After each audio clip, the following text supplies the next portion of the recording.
Perfection is an absolute that cannot be obtained by an imperfect species.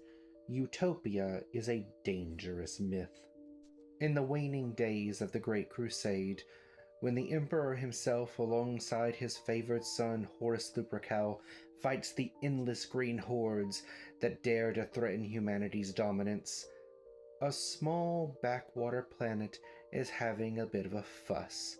They cling needlessly to their ways and will not accept the imperial truth. They're stubborn as can be and just will not turn away from their false gods.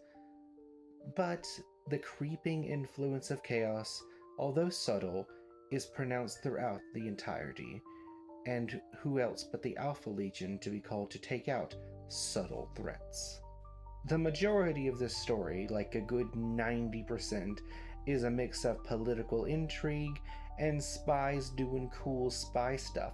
There's a little bit of traditional Warhammer battling in there, but it ain't the focus point. I will go ahead and admit I didn't care for this book as much as many other people do. Don't get me wrong, it's quite entertaining.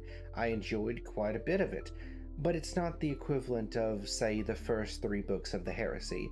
It's a good story, but it's nothing mind-blowing, in my opinion.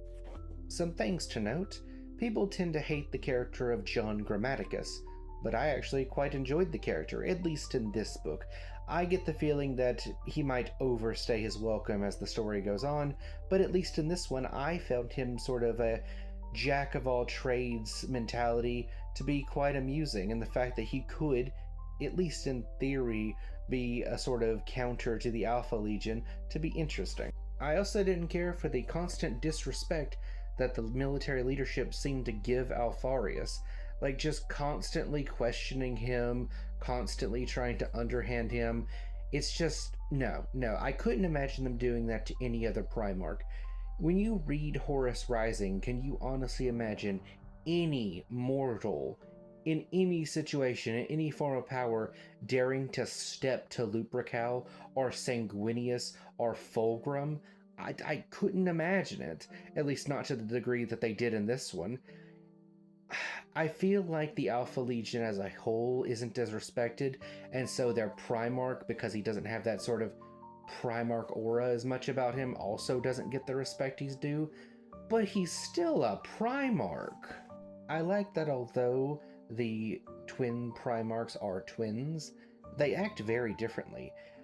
Omegon is much more like blunt in your face, much more of a Doran type character, blunt to the point, whereas Alpharius is much more of a slicked tongue, talk my way out of things sort of guy.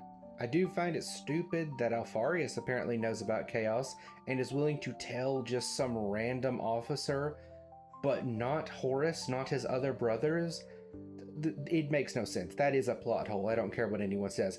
Yes, Horus knew a bit about things in the warp being powerful, but he didn't know about chaos, to my knowledge, by name. If he did, he might have had some protection from it. Also, just a complete side note, the tattoos were stupid. There is no reason to tattoo your agents that are supposed to be undercover. That defeats the purpose. In the end, I'm giving this one 3 stars out of 5.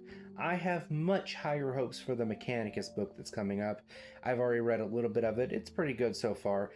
A further review later on.